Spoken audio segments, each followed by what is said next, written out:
Good to see y'all tonight. This is Unit 3, and nice to see you. We don't have a PowerPoint tonight. We're just going to talk about the things on our to-do list and the things that we have coming up, and a little bit about our chapters this week, and any questions that you have, and then we'll call it a night. So our reading guide this week is kind of our in place of our PowerPoint. So let that the reading guide that you found on the Unit 3 list to be your kind of your go-to in preparation for your quiz this week. So our 3 chapters that we had this week are really getting into the elements of instruction and evaluation of students with more significant disabilities.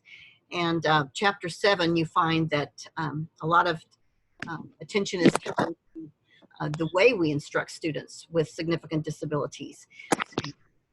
I like the angle of approaching instruction for students with significant disabilities from a behavioral standpoint. And those of you who have some experience with students with more significant disabilities understand that behavioral approach, because that's really the way we communicate with students who have more significant disabilities, who find it difficult to communicate in traditional ways. Behavior is often the way they do communicate. And so, that's a great way for us then to translate instruction is into behavioral terms. And so a lot of chapter 7 talks about the way we can instruct behaviorally and the way we can elicit responses behaviorally. And so you find that it talks about the way we can prompt behavior and the way we can prompt responses. Any discussion from anybody about perhaps experiences that you've had in that regard, or questions you might have about those approaches to instruction? Some of you have had experiences with students with more significant disabilities, and some of you are totally new to that realm, particularly if you come from general ed. But of course, many of them may be special educators, but our special ed experiences have been with more high incidence disability kiddos who have maybe learning disabilities, reading disorders, things like that, where we haven't had a lot of experience with the kids who have those more significant disabilities. So let's talk about that for just a minute. Maybe questions that you have or experiences that you've had. Anybody?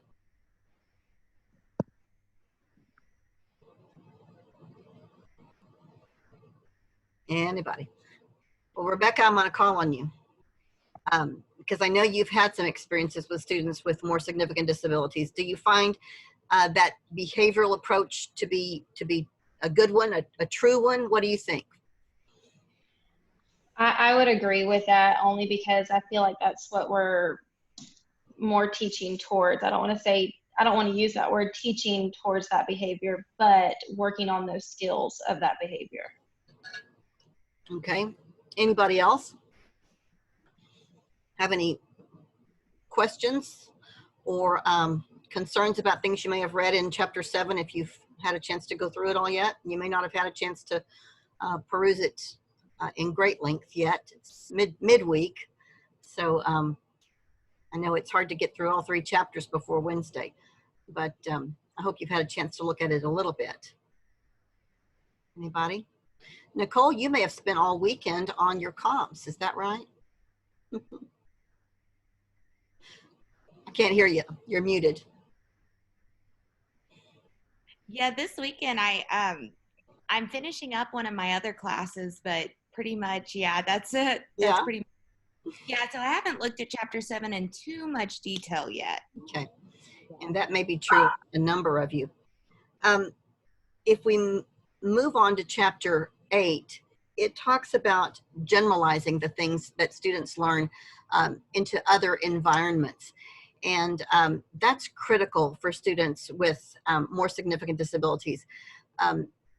Another thing I jotted down was the functional value of what we teach students with significant disabilities. And I think that's a key phrase that we have to keep in mind. And as I've said to you the last 2 weeks that we've been together on Zoom,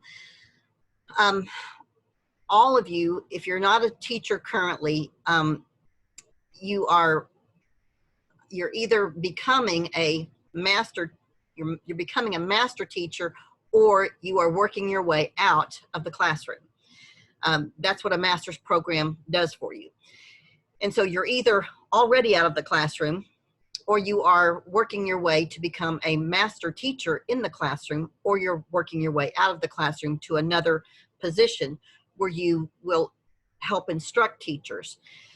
And so I want you to, through this course, I want you to have that lens of looking beyond what you've already done as a teacher, and look at everything that you do from the lens of either a master teacher or someone who will help guide teachers in their work.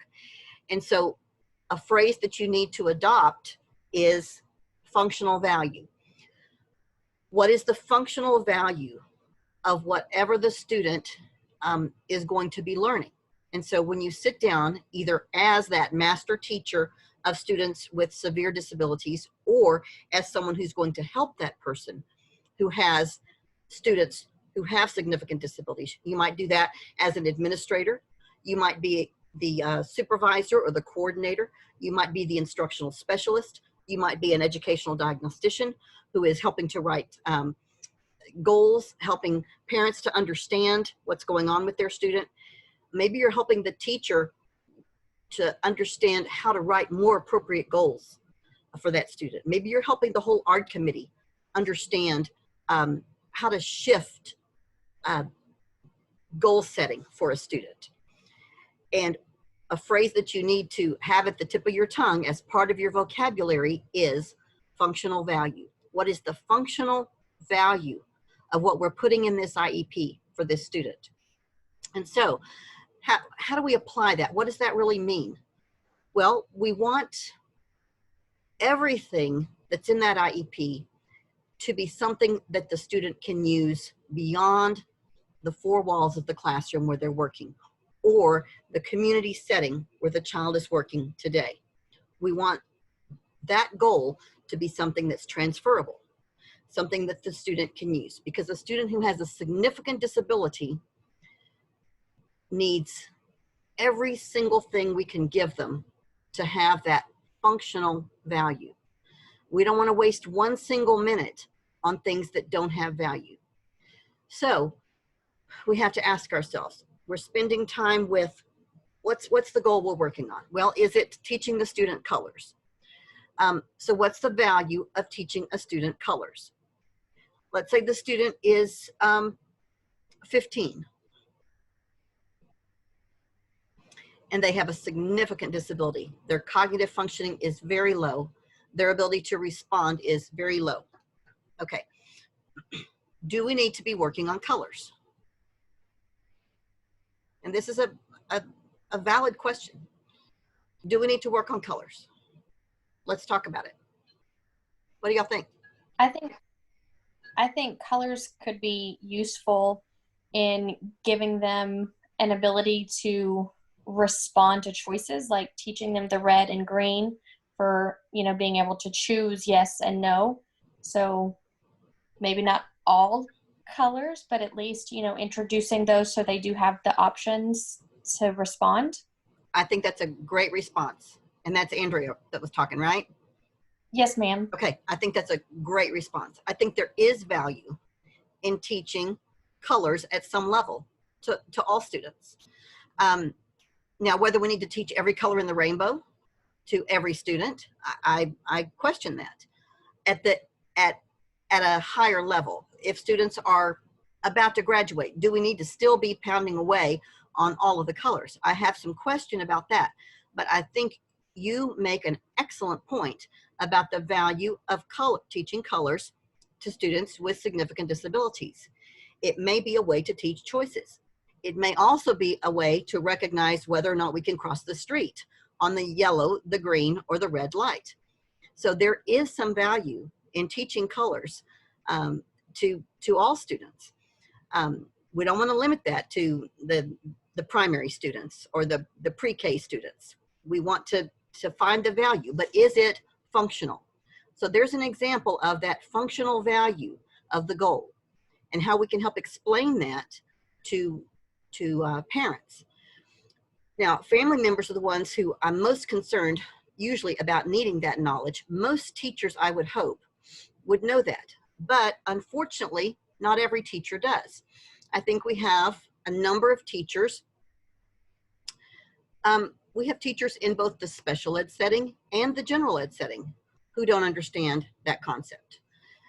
So sometimes we have special ed teachers who are in the special ed setting, and that student maybe is in their class all day long. And they spend a lot of time on tasks that do not have that functional value.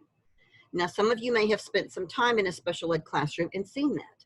Or you may have sat in an ARD meeting where a special ed teacher went over some goals and you could tell that there wasn't functional value in all of those goals.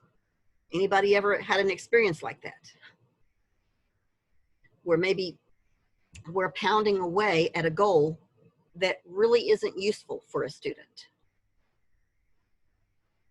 Like maybe a little Jennifer. confession. I was a speech path assistant. Can you talk a little louder? Yeah, sure. I was an SLP assistant, so I have my undergrad in speech therapy. And y'all, I mean, I've sat with kids with autism, and I mean, all I do is make them ask for a certain color block. And I'm like, it's kind of like pounding your head against the wall.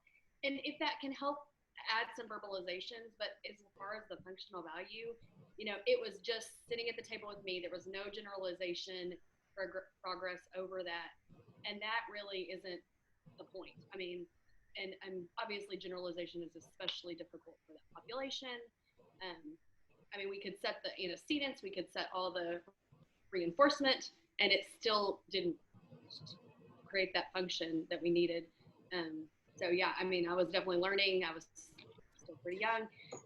It was better that he was saying something, but you know, as far as the function, it wasn't the quality that he needed, the generalizability.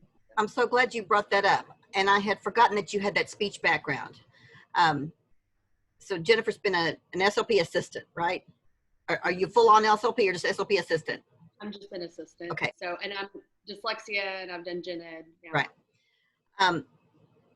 So Jennifer has that background as an SLP assistant. And I have seen, I'm so glad you brought that up because I've seen that a lot with our speech language pathologists. Oftentimes, I think sometimes they're very, very skilled at knowing when the function should stop, or you know, when the function is not there and the therapy should stop.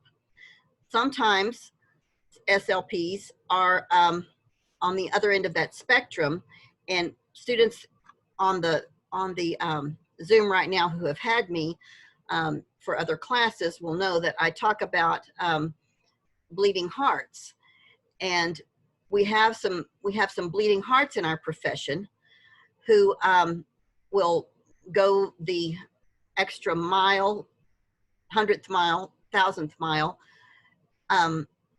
in an effort sometimes to what looks like help a child, but it doesn't turn out to be help. And so we give therapy or service or whatever in the name of helping when it may not be help at all. So I've seen speech pathologists who will extend speech therapy way beyond the need when a student has maxed out of everything that the speech pathologist can do. And then I've seen other speech pathologists who will stop therapy and say, this student has maxed out intellectually everything that I can do for them. And their speech goals have been met and I need to exit them. And sometimes that's very upsetting to families.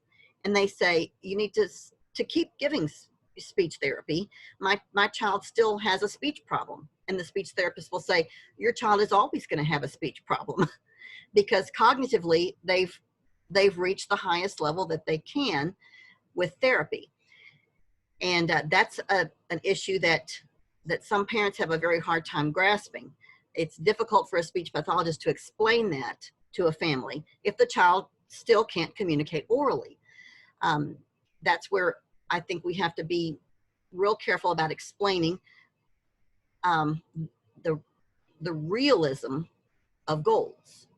And I think that's where educators have to perfect that ability to communicate with families in a kind way, but also in a very realistic way. And it's an art, and we have to really work at it. So that's part of this whole thing that I don't think, I think the book attempts to get to that reality, but it's hard to put all of that in black and white. That whole issue of the functionality of the goal, explaining that to people, letting teachers understand how that translates into the classroom, and then how we can take those goals, those functional goals, and generalize them.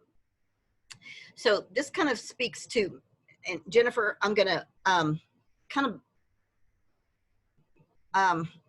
dive in a little bit to the question that you sent me today, okay? Because Jennifer is a dyslexia specialist. She's gotten some training at Scottish Rite, and she had a question that looks like Sam coming on? Looks like Sam may be coming on over there. And then there he is. Hey, Sam. Hey, Sam. Hi, Dr. Calvin. How are you? Good, welcome. Thank you. But Jennifer's question was kind of about the whole issue of incorporating some of her training into the assignments that we've got going right now. And some of my theory on that is how realistic is teaching some of that to students with significant disabilities. Now, that's not to say that some students with significant disabilities don't learn to read. I think some do, but it's usually at a pretty limited level. Now, it would depend on what kind of disability we're talking about. If there's a cognitive disability in place, then reading is usually at a very, very functional level. Just functional kinds of vocabulary and words. Now, if the disability is purely a significant physical disability and intellect is in place, and all of the disability that's so impairing is physical in nature, then there might be some avenue for teaching reading in some very non-traditional ways. But the population that we're talking about in this course is the group that is significantly impaired. And so you've got to think about what that means. How does that impose itself on some of the skills that we're looking at? And I think it's difficult to talk about, the traditional reading, writing, math, some of those kinds of things with the population that we're talking about. We're usually talking more about those functional kinds of skills. Now, not to say there's not some reading in there, there may be, but it doesn't usually look like reading for the rest of the population. Now, Jennifer, I still want to talk to you when we're done today, but that's a little bit about where I am with all of that. Now, that takes us into chapter 8.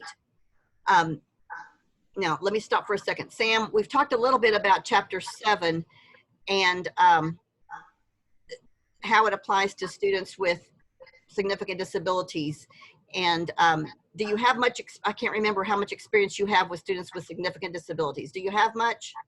No, I don't have very much. The ones that I work with are typical. Frankly, all of them are emotionally and behaviorally disorders. That's right. Thank you for that reminder. Okay. Okay.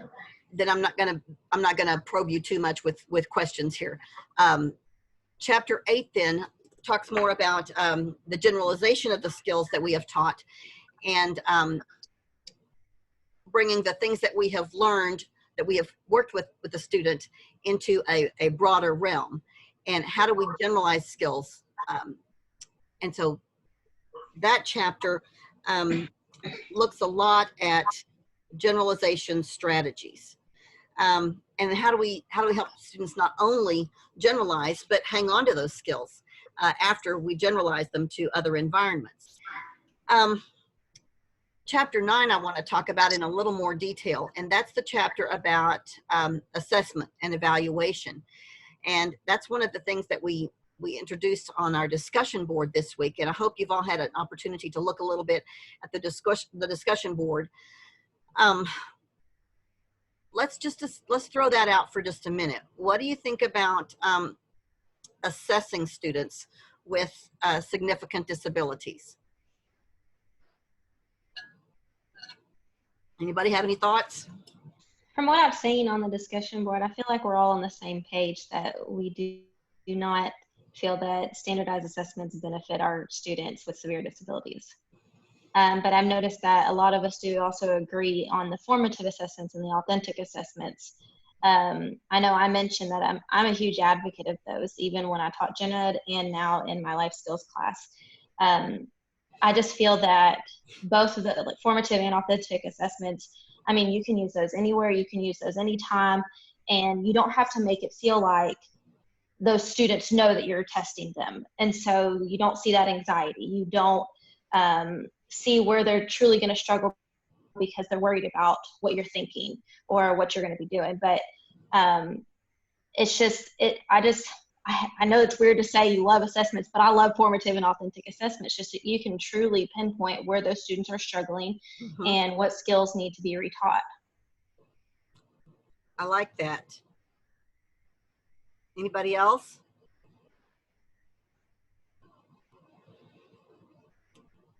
I think when we focus on standardized testing, it takes away from authentic learning, because we're too focused on teaching to the test rather than teaching things that they really need to learn, the valuable lessons, especially that our students need more than anything.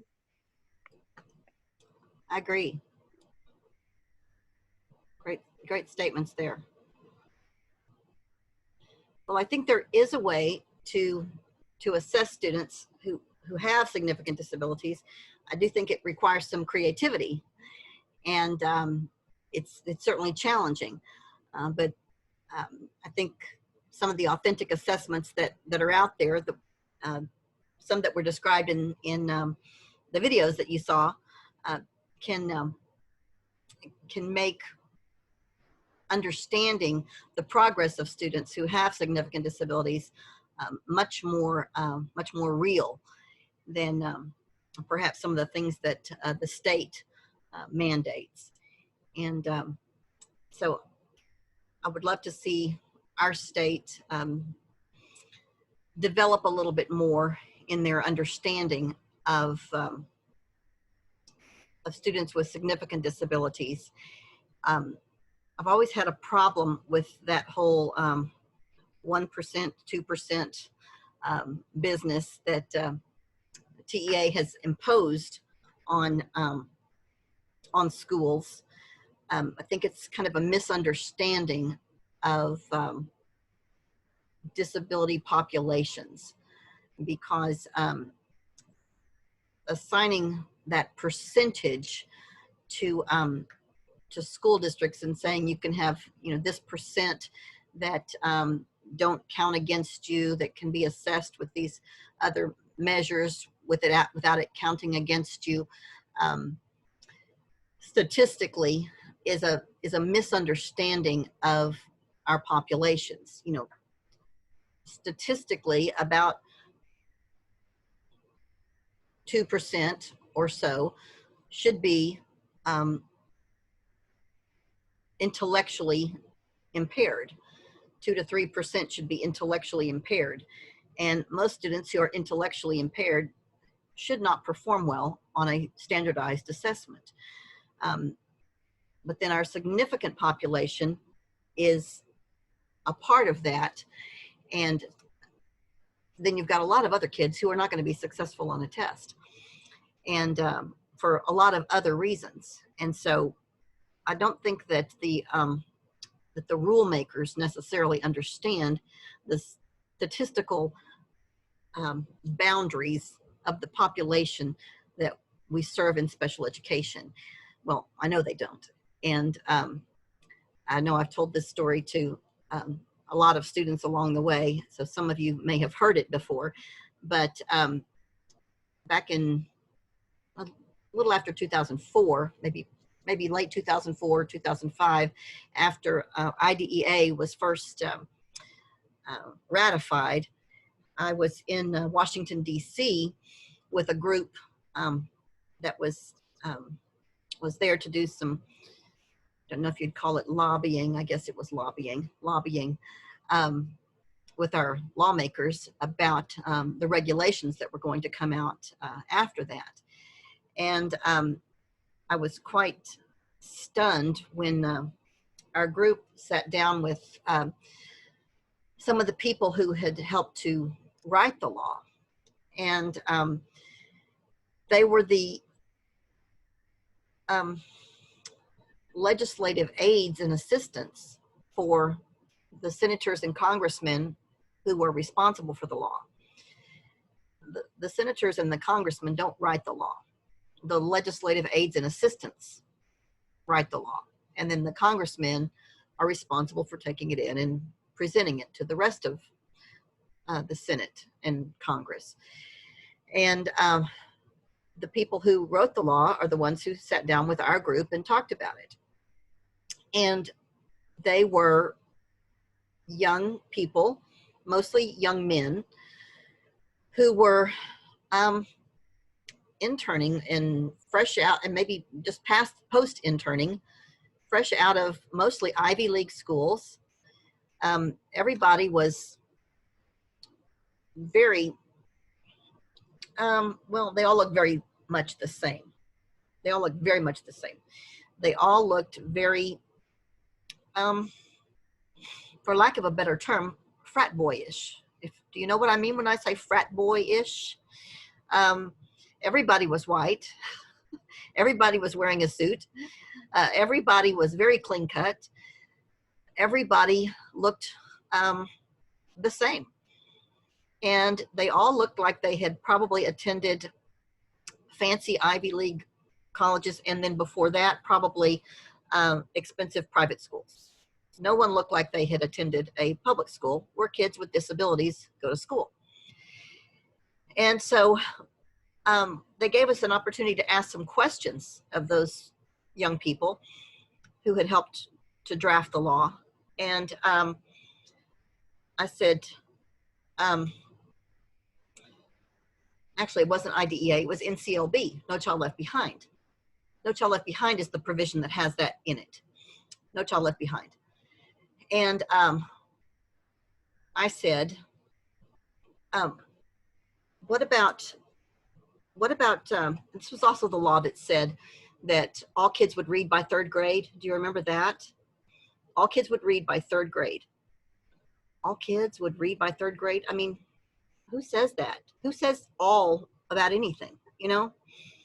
So I raised my hand and I said, what about kids with disabilities? What were you all thinking about kids with disabilities when you wrote this law? And a young man actually said these words. He said, well, ma'am, he said, we weren't actually thinking about kids with disabilities when we wrote this law. And I said, you weren't thinking about them? And he said, well, no. And I thought to myself, no, because probably none of you ever went to school with anybody with a disability. You were probably all in high dollar private schools and you probably never crossed paths with anybody who actually had a disability because they went to the public school. And so they formulated that law without really thinking about kids with disabilities. And then they plugged in some of those provisions as an afterthought. And then they take those laws to their bosses, the senators and congressmen, and then they present them to the lawmakers who then vote for or against them. And I was stunned by the process, but I've been back to Washington. I went back to Washington every summer after that until this last year. And I have given up my role with that organization as the legislative representative for our Texas group for the Council for Exceptional Children. But I got kind of jaded over the years because it became quite evident that that kids with disabilities were not at the forefront. And then that law trickles down, and then Texas massages that law and other laws, and kids with disabilities are the last one on the minds of the lawmakers. But yet they bear the brunt of a lot of the lack of thought of lawmakers. And I think subjecting kids with disabilities to some of the testing procedures that are out there is a really bad deal. And as you progress in your field, I think you need to be aware of what's going on with rules for kids with disabilities and assessment. So let's shift gears a little bit and talk about assignments. This week you have activity 2, right? Activity 2, any questions about activity 2?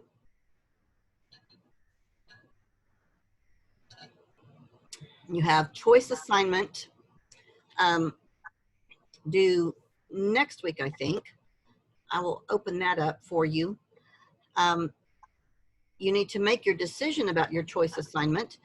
You can make that decision by today and get 10 extra points, or you can wait and just get the regular amount of points.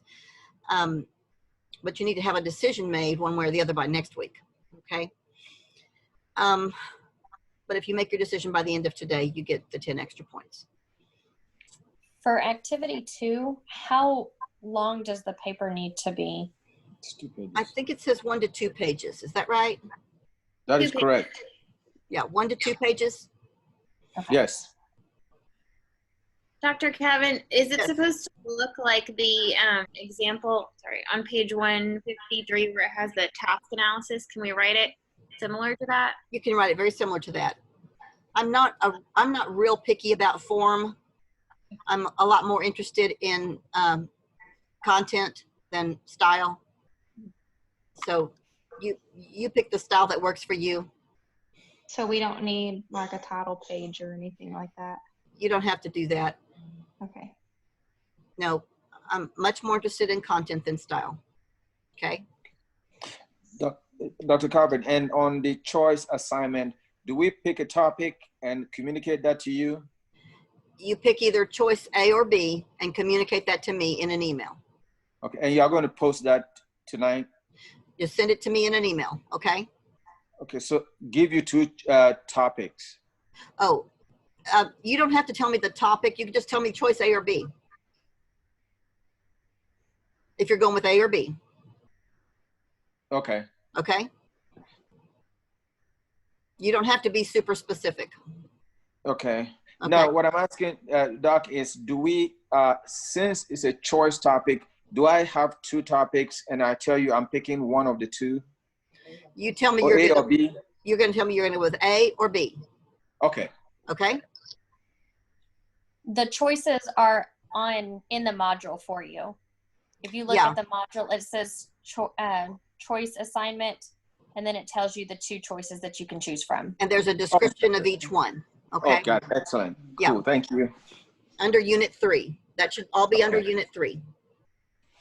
Okay, any other questions?